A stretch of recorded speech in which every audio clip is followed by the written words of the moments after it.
Welcome to the 3Haunted podcast, where we bring you all things horror, supernatural, folklore, mythology, and all things that go bump in the night. Hey guys, this is your co-host Ashley, Gorilla Girl filmmaker, lunar goddess, and cinephile. Hey y'all, this is your guest ghost host, Lila Kay. I'm coming at you from the Mile High to bring you chills and thrills. And I'm your co-host, John Thomas, ghost hunter, super smartass, and film lover extraordinaire.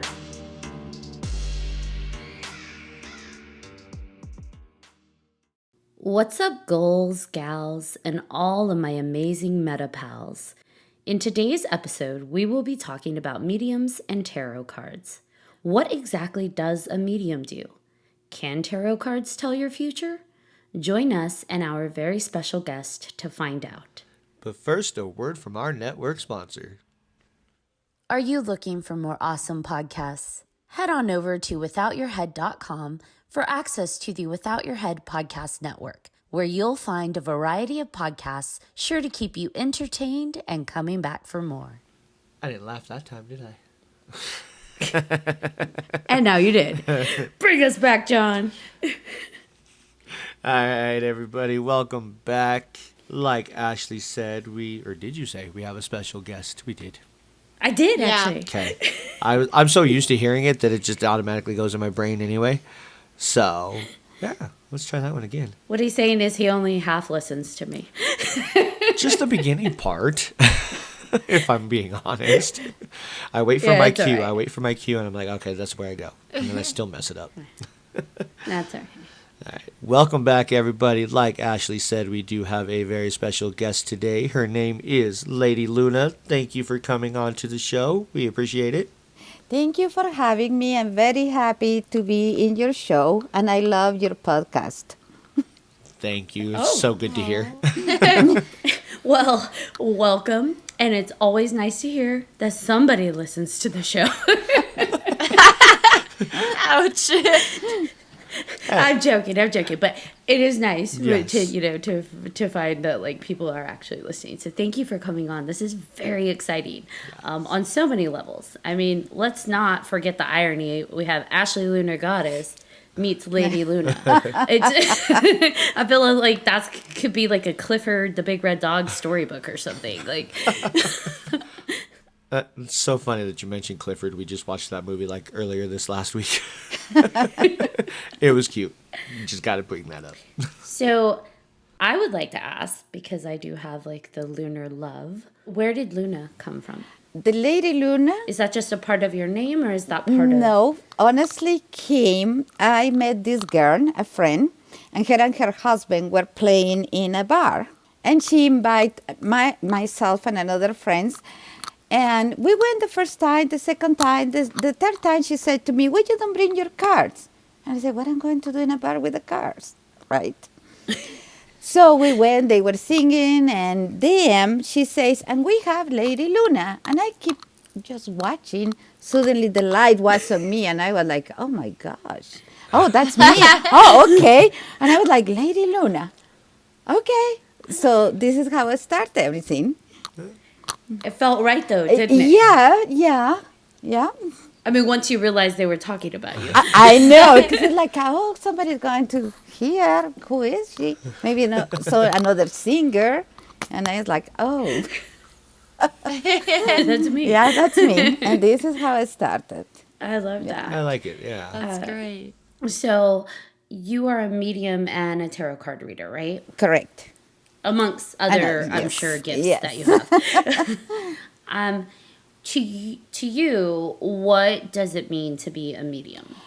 Basically, for me, it's a big satisfaction to start with that, because I'm very honored that I'm the vessel between the spirits on the other side and to the living in this side. Means that I can pass messages that the human needs to listen, and to get that peace that sometimes they listen something from the other side because they were not able at the time that the person passed it, and they gave them peace. You cannot imagine to see their faces when it's like okay, I thought that was upset of me. I thought they didn't forgive me. I thought all those things, it's a nice thing to do, and also takes a long time because it's not like I called you, I text you, I just dial and that is it. No, you have to have the process because sometimes the spirit doesn't show at first. It's like they have to feel comfortable. How old were you when you realized that you could communicate with the spirit world? That I realized I was in my 30s. That I saw and was part of growing up like it's okay, but hush hush. My first one was when I was 7. That was my grandfather. Wow. But it's like was kind of normal, but at the same time we don't talk outside the home. Yeah.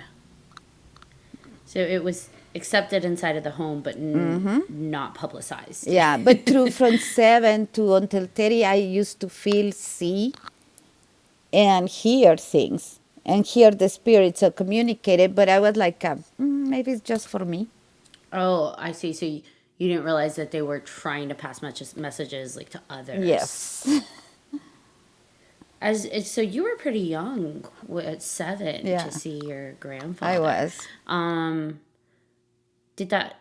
Was that pretty scary, or did you, because it's part of your gift, you just knew what it was? When I saw him, I started talking to him, and he started talking to me. And that was the day that was the funeral. So when my mother came home with the rest of the family, I saw abuelito, grandfather, and she saw that I was saying if she saw him, and she said yes, he was in the funeral, blah blah blah. And them is like, no, he was here, and I took her when I saw him. And then she said to me, he came to say goodbye to you. Wow. And that's okay. Okay. But I didn't comprehend what means he came to say goodbye. I was just in my word that I saw him, and I was so happy. I love that it was a very positive reaction that you had, that you weren't scared, that you weren't sad. It was like a very joyous event. Correct, yeah. One that you embraced it so naturally too. You just accepted it as it was. This is what it is. And in a child's mind, that was so real. So wasn't for me any scary moment. I'm more scared from humans than from the spirit. Definitely. True that. That's fair. So being that you're able to connect with the spirit world as a medium, is that the gift that helps you with tarot reading, like the tarot cards? Or is that completely different? I don't know. I see that the gift comes with the intuition. Like the intuition is the big umbrella. And then there is mediums. I can have the intuition for readings, for healing, different ones. So I think it's not necessarily go hand by hand, but they intertwine. I have so many questions when it comes to tarot. Did you teach yourself how to do tarot, or like tarot readings, or was it something that you apprenticed, or how does one go about learning to read tarot cards? Going back for your first question, I always like the cards. I think they are beautiful, that you can dive in. And I used to grab it, the first one, and it was about fairies, the first one that I got. And I was dreaming, diving in them. Then I saw, there is a tarot class. I'm going. And I was like, oh my gosh. So I went to the first class, and I didn't feel comfortable. So I tell the teacher and said, you teach really well, but I feel that this is not for me, because when I see that card, doesn't say what you say. And she laughed. Oh. And she laughed. And I said, I don't want to waste your time. I don't want to waste. And she said, no. Keep going. But what you having is very intuitive. So take this class as another learning, but don't change the way that you do it. And I was like, it's another way. So I never put it all together. I just let it flows. Now, how people can learn? First, is very important that you develop your intuition, okay? And don't memorize, like when you are at school, I'm going to memorize this book or something. It's more just let it flow. Breathe, meditate, or relax, and let it be the vessel between the divine or the universe and the instrument, the tool that is the cards. People can read books, yes, people can take classes, but also can trust more themselves in the way to learn. Yeah, especially for you, she said the cards had one meaning, and to you, you're like, nope, that doesn't mean that to me. So, But it's good that she also clarified the free will. Mm-hmm. She wasn't the pushy person to say, no, you have to do it in this way. No, she was like, okay, but there is another option, there is another way. And I learned that from her. yeah, it's interesting because they have like the standard decks, right? And I don't remember how many cards that were the classics, like with 78. the Hanged Man, and and just like the traditional cards. But I love over the past few years that there are so many different decks out there with art and with meaning. And I have always had a question, and I've been a little too nervous to ask it at like a metaphysical shop because I'm like, it's gonna sound silly, I'm sure, but for me, what is the difference between a tarot deck and an oracle deck? Okay, so basically the oracle is something that is, they have already a message. And most of the time you use it for the card of the day. So I wake up, I do my meditation. Let's see what is in store for me today. And you read it, you meditate about it. And at the end of the day, when you come home, you can look at it and evaluate your day, compare for what the card, okay? Oh, okay. The modern oracle decks, they have a spread, but they are based on the tarot spreads. Now the tarot is the tool that you use when you are giving or advice or clarification to the client. Okay.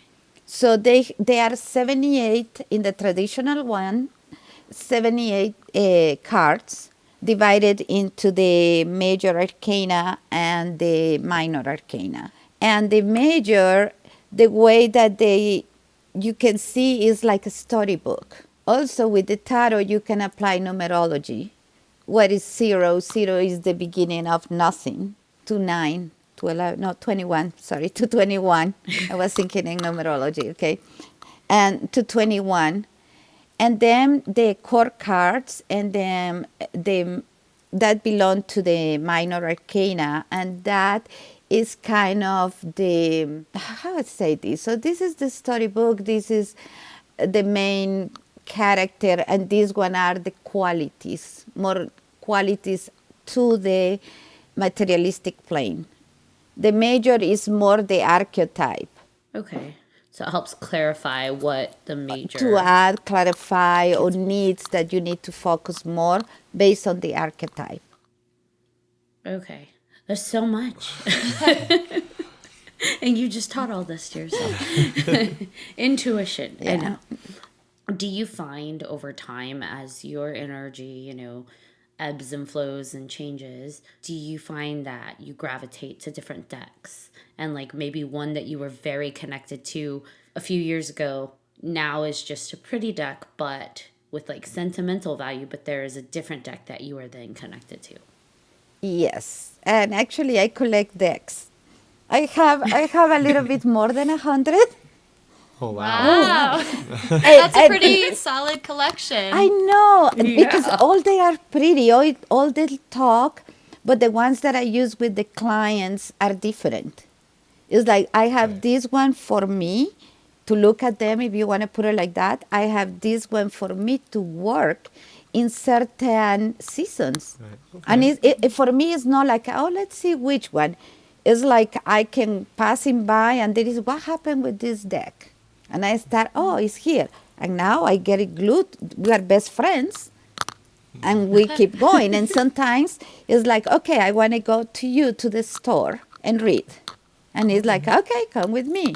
That's so interesting. Mm-hmm. What I think is really cool about like having different decks with different artwork is that before tarot was used for the occult, for divination, it was just a card game that just had really pretty pictures on it. It was given to the wealthy because there was no printing press back then when these cards became popular. So they were hand painted and each deck was very different. And so it's really cool to see that we had those values of art back then in, the 15th, 16th century, and we still hold those values, pretty close. We still want that aesthetic of, oh, I really like this one. This one speaks to me. This one looks really nice. It's just very cool to see that follow through.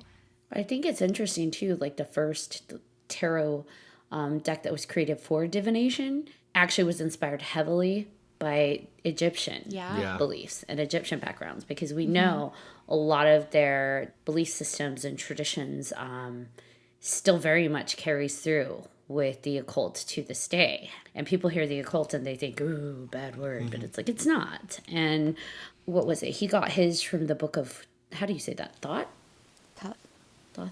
And so I think it's interesting to see some of the decks out there kind of go back to that with the Egyptian influence and the hieroglyphics on the cards. But there are so many decks out there. I think it's cool. One of the shops in Denver, is it Isis? Yeah, there's Isis bookstore. Isis is, one of them, yeah. Yeah. It's a really neat place. It actually used to be an old funeral home that's now a metaphysical shop. Yeah. Very serene energy when you walk in, actually. Yeah. That's great. Very calming, serene energy. But they actually have in the back corner of the shop this old like glass bookshelf where they keep antique tarot decks, and it's locked up, and you can ask to like look at them. But it's really cool because you can see some of these decks are really old. And I don't believe they're for purchase. It's just this is part of their collection. Some of them I think are, but some are not. And it's interesting because I think the one, when I looked at the cabinet, the one that drew my attention the most, there was this box, and it's black. There's nothing on it. No writing, nothing, just a black box. And I'm just like, I want to see those cards. Like the least colorful and expressive. It's just like my eyes are drawn to it. And I'm like, what's that? I want to look at those. They didn't let me look at them, but I wanted to. Now, speaking of tarot cards and being connected to them, you have a connection with your cards, your deck. When people come in and they shuffle your cards, do they create temporary connections to your deck as well? Is there something that you have to do after each reading to cleanse your decks, or something to kind of prevent those strings from attaching? So I like when people, each reader has different system, but I like when people touch the cards and shuffle them and then handle back, because this is their reader reading for them. So they have to have the signature, okay? And what I do after I do a reading, or between readings, if you want to put it like that in fairs, is I cleanse it with some Reiki symbols. So this is like, let's say I'm in this fair and I'm reading. Between, I do the symbol to be clear for the next person. And when I come home, I do the big cleansing. Okay? So sometimes I do sage, sometimes I do under the moon. Sometimes I leave it the whole cycle, the sun and the moon. Okay? And that goes also with the energy between the client and myself. So if I do a reading to you, for example, and it's done, I already disconnect with you at the point that we say this is done. So you go with your energy, I stay with mine. Yeah. So Is that something that you had to learn to do to be able to, because I feel like there's so many pages out there about like how to break connections and how to cut the cord, and it's like, you know how to just do it like no problem. You can cut any of those. And I guess they are very superficial connections because you haven't had to, truly go out and spend time with this person and really strengthen that. But it's still a connection. And you're able to just release those pretty quickly. Do you think that was practice? I learned different techniques, but the best that works for me in the moment is the help from my guides. Okay. So it's like, okay, I'm done. I don't know if it's because doing for so long, but I don't see the difference, but I know that it's done. In the beginning, it's like, okay, can feel help me it. to clean this, help me to cut this. But now it's like, okay, it's done. Like the part I say is done, really, it's done. It's already coming with the cutting, with the separation. Okay. So before, when you initially started, it was asking for them to help. Yeah. And now you've worked so well with each other for so long that it's done and it happens. Yes, yes. Uh-huh. You said you have guides. How did you find your guides? Or did they find you? How'd that work? Oh my gosh, I think we find each other, to be honest. Is the desire I do, there is someone there, and I have not just guides like beings of light, but I have my ancestors. So knowing that they are here with me, there is one connection, and that connection helped me to find the guides, the spiritual ones, if you want to put it like that, but it's more like beings of light that they are there. You can feel them. Yes. I can honestly say I've never been able to figure that part out, like guides, because I know I've met people and they're just like, you need to connect with your ancestors, you need to connect with like spirit totems and ask for your guide, ask for a guide to come to you. And it's like, okay, I'll try. And I don't feel anything. So I don't know if I'm doing something wrong or maybe I'm just not feeling the guide, like there's a block. I don't know. I don't think there is anything wrong or right. It's more that you have to be open. People has to be open to receive. That doesn't mean, okay, I want a tall guide, for example, or I want an extraterrestrial, dimensional, multidimensional. But comes the universe and see that I'm not ready for that, is going to send me something else that is going, or someone else to connect me to that. But if I'm thinking, no, I just want this, oh, so the universe is sending me, I'm ignore it. But if I go to the other side, that I say, okay, I'm open, this is what I want, but I open to receive whatever you send me at the time.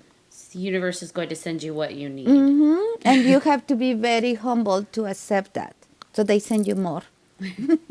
Question on that. How do you open yourself up to receive that, but not in a way that is, I guess, too open, where it could like backfire? Or is that a possibility? Is there a way that you can open yourself up too much?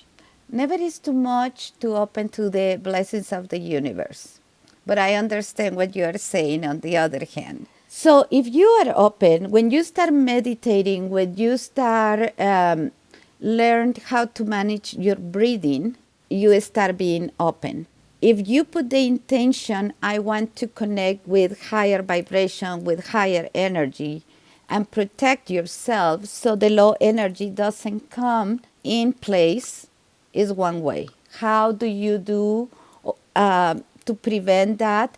First of all, I'm going to talk about my personal thought. You don't need to be under any influence of any substance to get that connection. Why? Because low energy, they like that codependency, that dependency, that low vibration. So you have to be in this set of mind that this is what I want to connect. If you wanted to connect to the dark energy, okay, but know that there is consequences and ask yourself if you are ready for that, okay? And the same question goes, if I want to connect to the high vibration, am I willing to work my own energy to raise to that vibration? And also practice grounding. Because a lot of people, they do meditation and breathing, and they live in the air. They are not grounded. And that is also an imbalance. I'm on that one. Girl, put your roots down. Too up on the high. I know, I need to put the roots in. Walk more in the grass. Go to hug more trees. Go to hug more trees. You heard that, guys. My homework is I have to hug more trees. Yeah. There you go. I think that's pretty good homework. Right? No, I appreciate I like that. you answering that, because it's like, I personally want to find out how to connect to that higher energy, to that higher vibration. But I think the thing that stops me personally is I am a bit afraid of, okay, well, what if I do something and I do it wrong? And then now I'm exposing myself to this negative energy, and I have to protect myself before I can do that.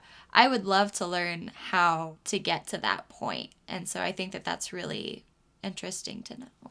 Do you know what is something that is very important is don't have fear. Because if you have fear, you are created certain environment for energy that love fear. This sounds very much what we discussed last Yeah. week. I love the connection. I do too. Like everything she's saying, I'm like, bing, bing, bing, Yep. bing. Yeah. It's like, it's all the very connected. But it's what we discussed last week too, was if you vibrate at that low level, that's what's going to call back to you. And you have to be able to elevate and raise your vibrations so that anything that does call back is at that level of light vibration. And believe it or not, whatever what you eat helps to raise your vibration. Oh, tell me more about that. Ashley's face just lit up. That was great. Oh no, I'm excited. Let's hear about that. In my experience, eating too much red meat put me down. So doesn't let that that is stage that I can elevate easy because it's too heavy. So yes, eat your vegetables, eat your fruits, things like that helps because you are all energy and you are going to connect and you're eating a lot of potato chips, your energy is clouded. Fasting is another way to do it. I fast like for 5 days, not too much, like every other month. She said not too much. Yeah. That would be hangricidal. Yeah. I would kill somebody if I didn't eat for 5 days. Hangricidal. I like that word. I would be. I would be very hangricidal. Yeah, I don't want to see that. I think that takes a lot of discipline, though, to be able to fast for 5 days. Yeah, for If 5. that's- Yeah. But that's very I admirable. can't imagine the Yeah. clarity. Yeah, Yeah. absolutely. So, you said substances can lower the vibration. And we know a lot of more ancient traditions would use different substances to be able to commune with the spirit world. So it seems like some people have positive experiences and some have negative. So she just laughs. I'm not saying I use substances to commune with anybody, but I am curious why some people are able to use different substances, whether it be currently nowadays people will go on shroom trips and say they talked to like 50 gods, and others have awful experiences. Is it just their state of mind before they go into that? Or? It's preparation. If you're talking with ancient people, they know just wake up and smoke or drink something. They went to a process growing up to see how, until what point they can tolerate that substance. Versus nowadays, sometimes people say, oh, I want to try and maybe I have a bad day and I want to escape or whatever. But they are not prepared for that. That's the reason that when you do peyote and ayahuasca, and there is another one that I don't remember, they always suggest that you have someone to help you, to guide you through the process. So in that way, if you go too far, there is someone there to take care of you, in other words. Tether you back in. Or guide you. I've always been terrified Or guide you. like of that. Did you just laugh, John? Yes, I I've did. always been terrified of it just because I feel like I've already experienced such a high amount of things without any kind of substances. Right. I feel like putting myself on a substance would just be too much. Like the filter would be completely gone and it would be way too overwhelming for me. So, but I was curious about that because we do see in a lot of the ancient cultures that was one way to commune with the spirits. But to your point, they spent their life preparing for that journey. How do you feel about online tarot reading? And I don't mean like doing a virtual reading. I notice there's so many websites out there now where it's like click a card and it'll tell you your, reading for the day. Right. Yeah, Oh my goodness. And it's like, you don't even know who I am. But it's I'm curious because that seems to be a lot like the astrology where you could get like your horoscope, your daily horoscope. Now you could get like your daily tarot card reading. So I was curious, like, is that just silly? No. I'm laughing because I have that curiosity. So I went one time. Let's pick a car. And that was so... that was so weird for me because it's a computer that I'm clicking. Yeah. I'm very sensitive, so I have to touch when I'm touching the mouse. Okay, but the result was, I think I cheat on that because I did, and then I did it again with the same question. Yeah, not the right card. No, but was with the same question and always was the same card. Oh, So I was like, interesting. No, miento. No, it's like I ask same question, different card that doesn't have to do with anything. But another time was always the same card for different question. And I was like, okay, am I interfering mentally? Kind of I challenge the computer with what I feel, So what do I feel is, for some people, I think that works. And like everything, the answer is not in the cards. This is just a tool. And humans have free will to take in or not whatever the cards saying. So if you are going to follow whatever the card said, and it's like you cannot function during the day if you don't have the card of the day because you like the computer, okay. It's a free choice. I believe a lot in free choice. And I believe that even I tell to my clients, I say, this is what the card said, but remember, you have a free will. It's not set in a stone. I do think that the internet has created this accidental, like connected consciousness. And so I do wonder, it's silly for us who like came before the computers were common household items. It's silly as it is for some of these apps. Like, really, you're going to tell me these things? I do wonder, though, it's like, well, we are connecting ourselves in a different mental, energetic way through a new tool, a new device. So is it possible at some point to be connected in a way that does somehow provide that kind of, I don't know, that kind of connection? But then it's like, then that goes way too Black Mirrors on me. And I'm like, nope, it's just a computer. Yeah.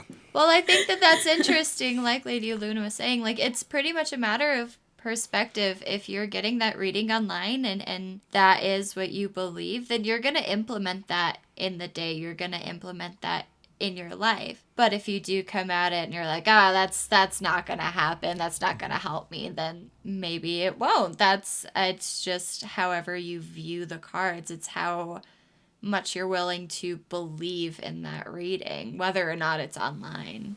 Mm-hmm. I'm a bit hesitant when it comes to doing things like that online. Like you're saying, Ashley, the horoscope readings, things like that. I take it with a grain of salt, but that's just the skeptic in me. But not everyone has that same level of skepticism. Well, I read those, like, just for fun. I'll read those sometimes as they pop up on, because, like, Shape magazine sends me, like, emails. And, like, try this workout or try this, health tip. And then here's your daily horoscope. And I'm like, you have a very wide range of topics, Shape magazine. But I will sometimes open the email just out of curiosity. And I read the horoscope. And I'm like, that's a lot of people. Because there's a lot of Leos out there. Right. That's a lot of people that are going to be having a bad relationship today. So, so I feel sorry to all of you Leo brethren, but maybe today is better for you. I do wonder if the tarot cards are similar to like what we discussed in the Ouija board, spirit board episode, where we already know in our subconscious the answer that we're looking for or the answer that we need. We already have that within us. We just haven't unlocked it. And so when we get those tarot card readings or something emerges on a Ouija board or a spirit board to a question we have, I do wonder if the reason you're able to say, no, that doesn't make sense for that card, or no, that card doesn't apply, is because we already know what the answer is. We just haven't brought it outside of that deeper surface level. So then when that answer is reflected back to us through whether it be a message through spirit guides or a message through the board, we know when we're hearing like a truth or our truth because it was already in us. I don't know. I like how she always looks like she wants to laugh at me. I love you, Lady Luna. Even if I make you laugh. I always have a smile, believe me. I love it. I love it, though. So what you are asking is that, okay, in my experience, when somebody comes for a reading, they call a reading because I think it's the norm, but actually people is coming for clarification, for something that they know, or they want to hear like a second opinion in another level from a stranger. So it's about validation. And clarification for whatever I think I need to do or going in the right path. Why? Because humans always need that affirmation, confirmation from third parties.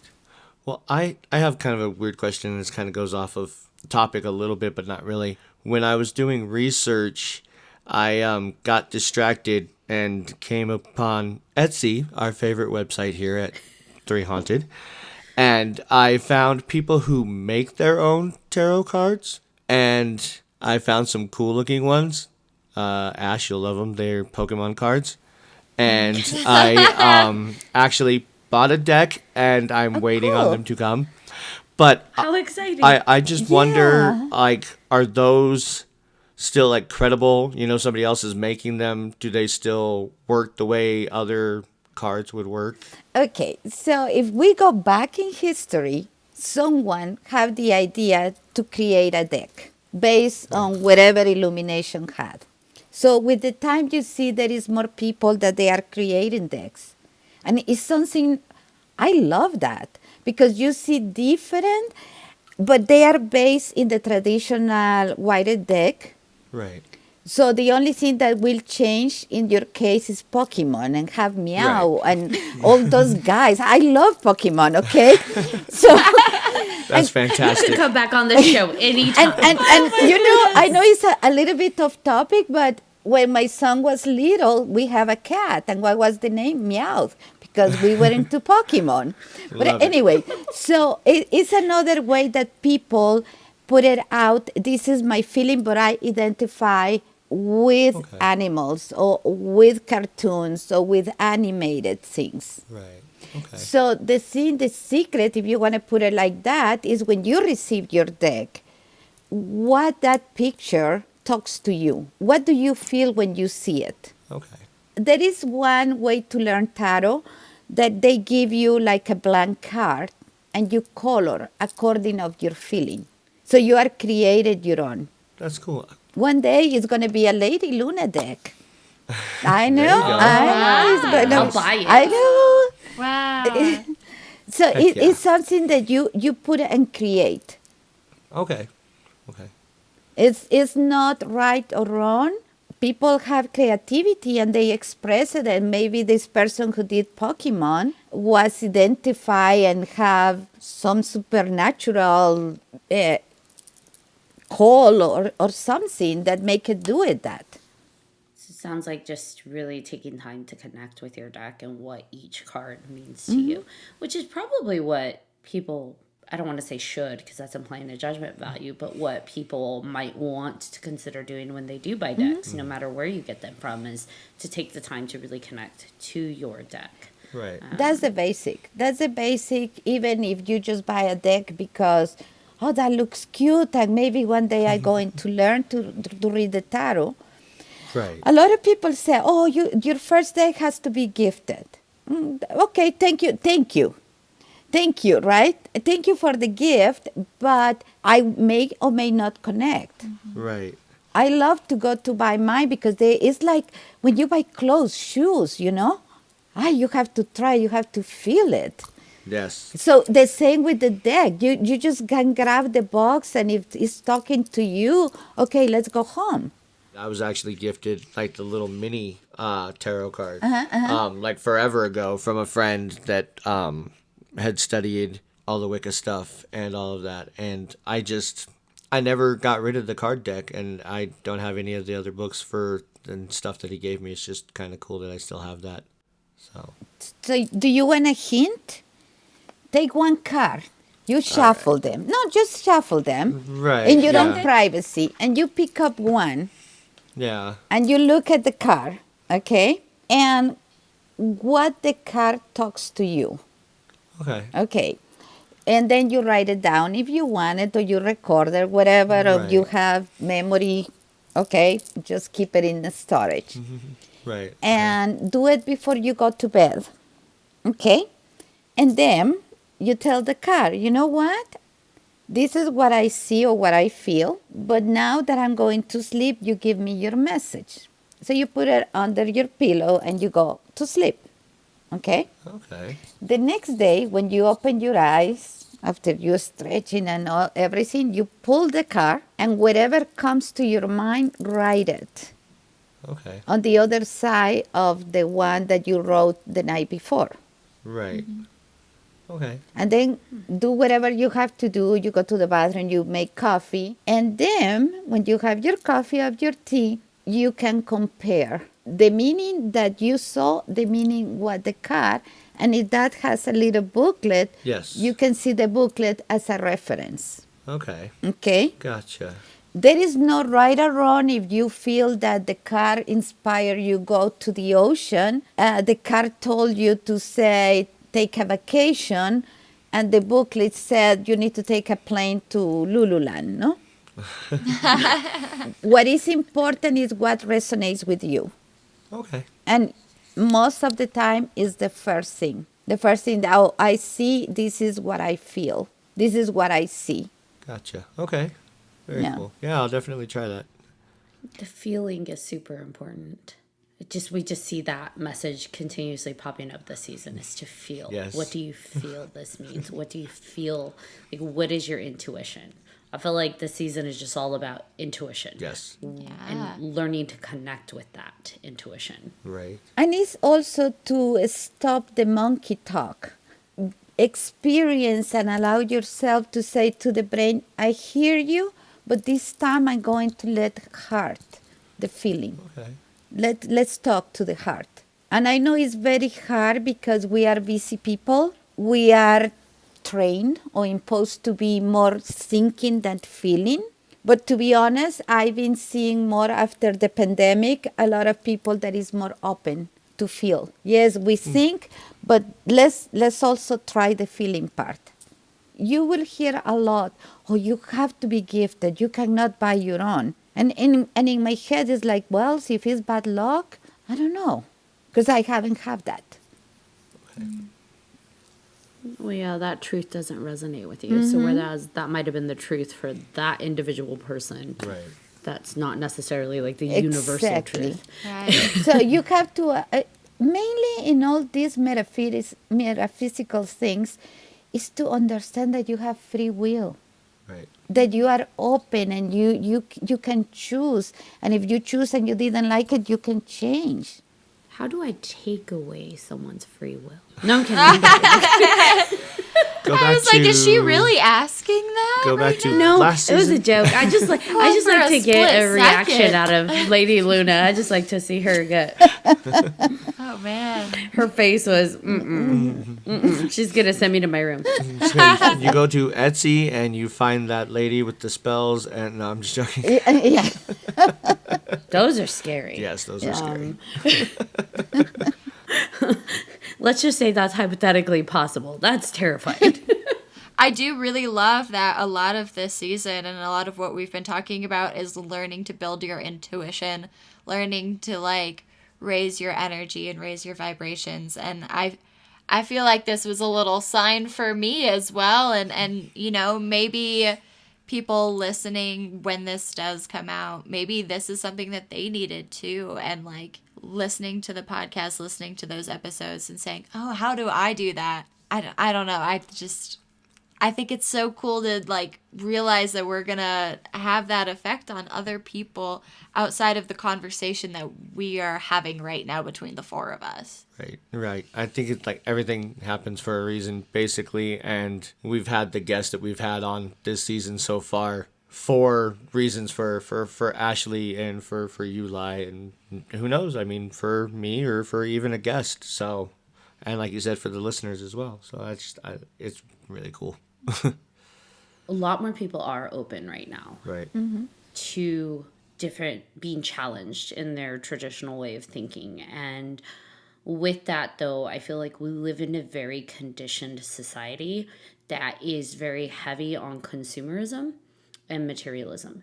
And so I do think that people do feel, well, if I buy it, then it all works. Like if I buy this XYZ items, I'm going to be open and my vibrations are going to be high. Or if I pay for these, you too can be a shaman for $99.99 online. Like it's going to work. Right. But I think that the message that I feel very strongly is that the work has to be done completely in yourself. Kind of like you've been saying, Lady Luna, those are just tools. But the real true connection is within yourself. So learning to love yourself and believe in yourself. And we've heard this before last time. Being able to believe that you are powerful, you are strong, you are capable. And to love yourself and trust yourself. We oftentimes forget we have to trust us too. So we have to truly trust ourselves that we are capable and that we are safe and we can do these things. We are capable of connecting. As scary as it may be, we're capable of connecting to things we don't know. And no matter what you buy, that has to happen inside for those tools to work. Like, you can't buy the hammer and say, okay, where's my house? Like, my house is built, right?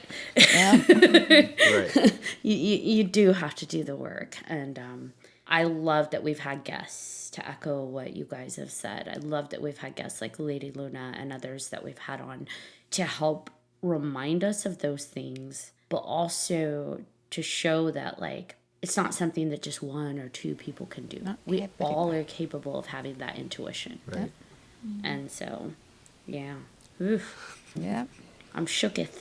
Oh, goodness. Yeah, everybody born with a gift, but it's your choice to develop to the point that you want it. We don't talk about this a lot because we tend to be more of like an adult-oriented podcast. But when it comes to gifts, kids show it at a young age, but it gets shut down really fast. So for listeners who maybe are afraid of that and like their kids, like, what do you do with the kid that's gifted, I guess? Okay, what I suggest to my clients, to be honest, because sometimes comes in the cards is, do you have kids? Yes. Okay, so there is one that is see things, because I cannot see what is seen, but I know, I feel that is something. And they open the eyes and it's like, yeah, but I don't know what to do. I said, okay, just listen. Yeah. Just listen. Let the child express. No say, okay, but don't be afraid, or you must be afraid. No, just listen and ask questions. How that make you feel? I don't know, but what you mean by I don't know? This is, I'm open to you to you, child, that you are in a safe place where you can talk about it, okay? And that approach also helps for other things that happen in the child's life. I feel secure talking to you about it. But if you go and say, this is wrong, maybe the child in the moment, you think, oh, he's not doing it. But in the future, they start coming with fears, insecurities. Because if I, because if I say this, they are going to think that I have some mental illness or I'm losing it. Or the blocks that you turn into be an adult and you have blocks, and why? So you have to start working to releasing that ancestral connection, blockage, to be able to move on. It becomes more of a shame. Yeah. Really quick, I know we kind of touched on some of that when we did the ghost stories episode with Lila actually last season when she was hearing voices and stuff like that. We definitely said what was it? Don't recommend Googling all your symptoms. Yeah. Especially now these days because this poor kid thought she was going crazy. Like you said, I touched on that in the Ghost Stories episode, but it was hard not having anyone who knew how to respond or say the right things. And, you know, I used to see spirits and hear spirits and be able to communicate very openly and very easily. And I have had such a hard time doing that since I was that age because I have to figure out how to reopen myself and how to communicate in a way that I had shut down so many years before. So I think, like you're saying, having that open conversation and not denying and not putting down any negativity towards your child is very important. And also some other blockage come not because your parents are not open, but because you hear something, a comment, that this is not okay. Mm-hmm. So those things get a storage in the back, in your subconscious. And when things trigger, it's so sad that those things that has been storage start showing. And sometimes it's not asking questions, it's more like, tell me, you know, be that Right. curious child to know what is going on, and that will give you the clues what I can do, or to whom I can. Maybe I don't like to talk about it, but I have a good friend, or I know someone that I can trust that can help. But also as the child, if it's okay if you tell Aunt Susie, or because maybe she can help you. Right. It's interesting. As much as people try to act like it is taboo and it's unacceptable and it's bad, people are curious and people want to know. Otherwise, you wouldn't see shops that have mediums and tarot readers and psychics. Like if there weren't enough people to keep that business open. So as much as people want to pretend like, oh no, I don't believe in that, that's not real, someone's visiting for the readings, and it's not the psychics because they're doing their own readings. Like someone has questions, and I think the more that we can peel those layers back and say it's okay to ask questions, it's okay to want to know, is there something more? What are these feelings? It'll be better. We'll be able to unblock more, and like you said, we'll be able to connect to our intuition more. Well, I see that after the pandemic, the people who use that time to be indoors, in quarantine or whatever you want to call, that use that time besides working from home, but use that time to get to know myself, to do things, to be creative, is the people that I see like a tulips in a spring flowering with more independence, with more I want to know. I'm curious, I'm awakening, I'm here to learn, because I can see the difference, and I see more people awakening nowadays. It's beautiful. It is because it's really beautiful. See that experience when you see in people. The message I carry with me from this is it's great to vibrate high, but remember to put your roots down. Yes, because you need Find that that balance. balance. That is the opposite of people, that they are so rooted that the universe is sending things and it's like, I don't know. So it's balancing your chakras helps to have that balance, to be able to be connected to the high and to be rooted and find the middle point. And just remember that you can be balanced one day and not balanced the next. Be patient. 5 with yourself. minutes, you go like, okay. You just cycle through. It's fine. We're ever changing, and that's okay. But this is how we learn. This is how we learn. Because if you say, oh, I'm balanced today, for example, no? If you verbalize and feels good, and maybe tomorrow I'm not balanced, something is missing. Oh, I know what to do.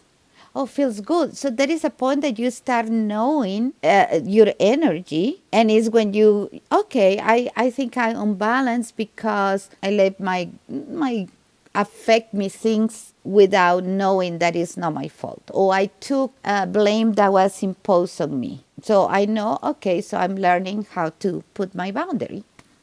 I feel like I've learned so much. And yet I still have so many questions. Welcome to the club. I know.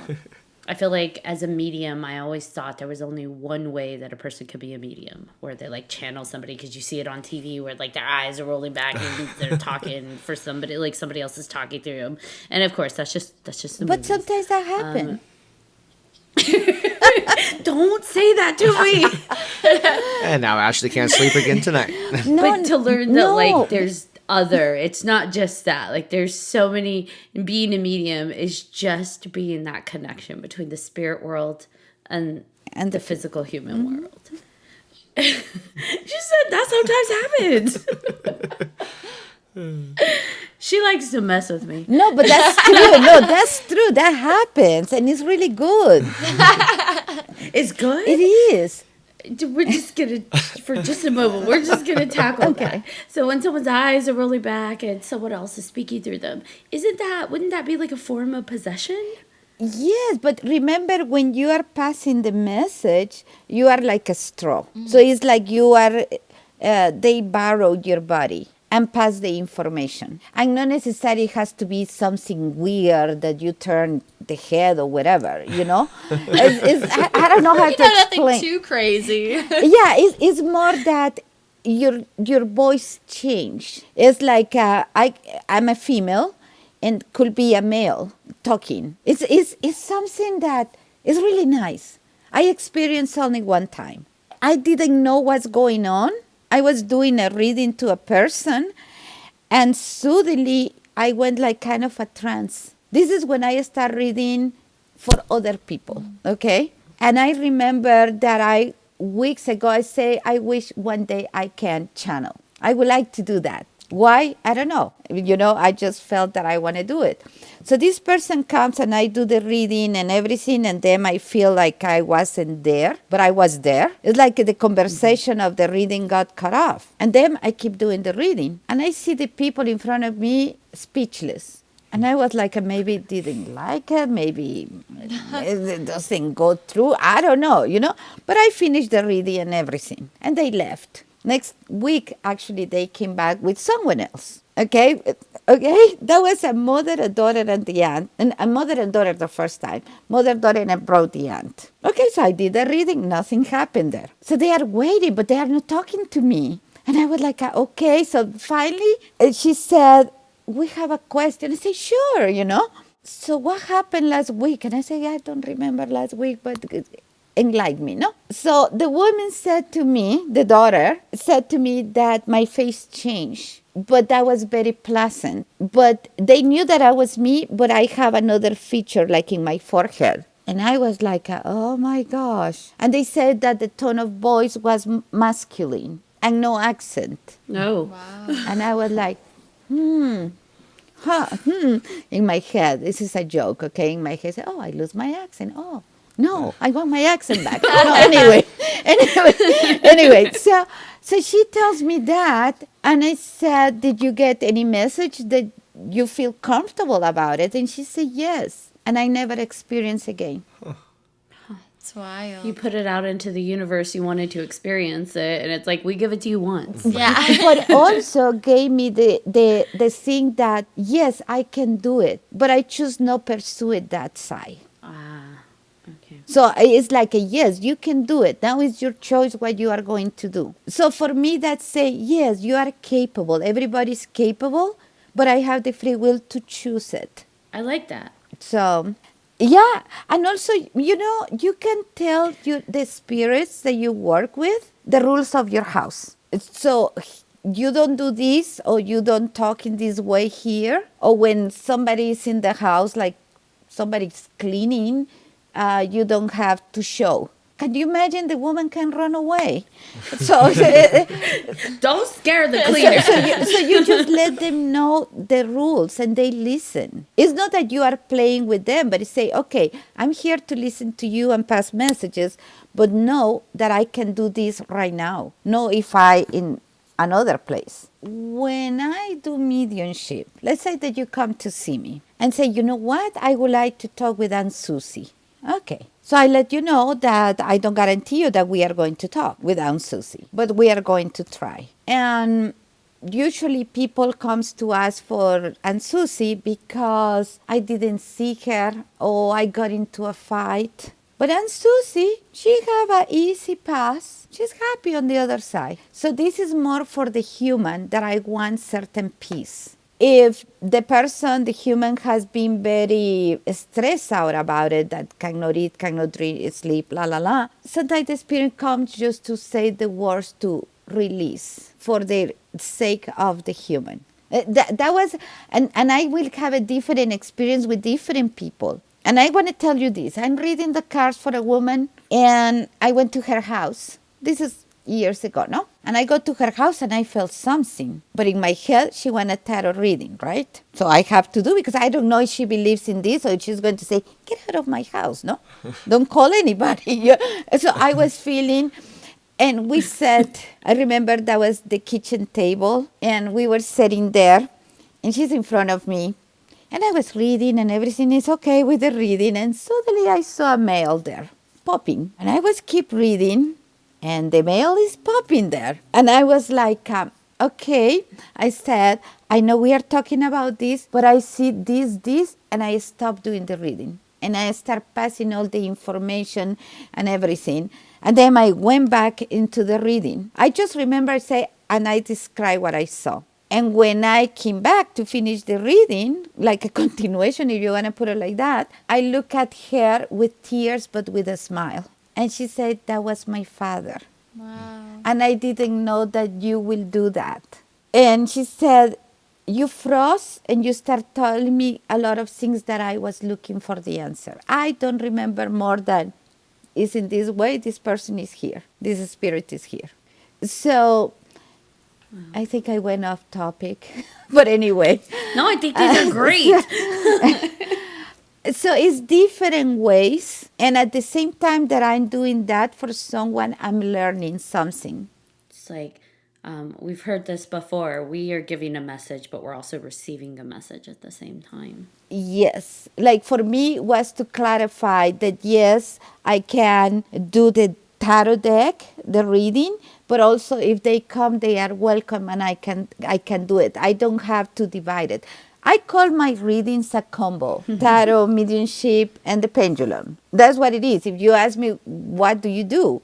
It's a combo reading. Why? Because I do all that, I frame it in one together. Why? Because it's the way that I receive it. There is people that they do one different, but I think my mission is give the whole in one. You're just open to however the message is coming to you. Mm-hmm. That's how you frame it. Just whatever way the message gets to you, that's what you're going to provide. That's great, though. I think that's super organic and like intuitive. So versus you're not limiting yourself. Yeah. And I have another story. I never experienced doing Reiki healing. I received the beams of light that they are healing the person. But one time, I saw the mother of the person that I was working on. And I was like, this is not possible, because this is healing. This is all in my beginning. If you can see, I was going back and forth, but like, it's not possible, but I'm willing to do it. And I remember I told him, I said, you know what? I know you talked to me about Reiki, but your mom is here. And that was looking now, is that in the time that I stop and say that, he was stuck in his energy there. I don't know what the lady said, and I say, she's gone. And then I was say he was more relaxed. It's like that blockage was close to the heart. Okay? So after that, we were eating, and he said to me, I'm going to look for that. I say, what? You're looking for what? Like, he's going to show me something. What you say that my mom said that I need to look, I don't know. So I didn't remember that. He remembered. And turns to be that was a box that have things for him growing up, that he saw that when you forget things, but that thing put you closer. And when he found the box, he called me. I found it, all excited. That's awesome. That's really sweet. So I've been experiencing different way how the mediumship is presented. And I love it. I love it. I really do. I love that we're meeting so many people that aren't afraid of it. They embrace it, and it actually brings them real joy. It makes me less afraid. Yes, yes, this is beautiful. She's so joyful about it that I'm like, I love it too. Well, thank you so much for coming on today and for sharing all of your amazing stories and insight. And this has been such an amazing episode. Like Ashley said, thank you guys very much. We appreciate it, for sure. It's definitely been fun. Thank you so much for tuning into this episode of 3Haunted Podcast with your host, Ashley Lunar Goddess. I'm John Thomas. And I'm Lila Kay. If you have any questions, episode suggestions, or comments, please email us at 3hauntedpodcast@gmail.com. If you haven't done so already, be sure to like, follow, and subscribe to all of our social media, and we'll catch you in the next episode. Until next time.